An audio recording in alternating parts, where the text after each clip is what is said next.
আতর বানায় ওই নবীজির ঘাম, সাহাবীরা আতর বানায় ওই নবীজির ঘাম।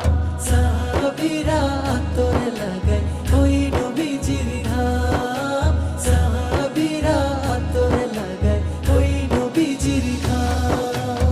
উস্তনে হান্নানা একটা খেজুর গাছের নাম, যাকে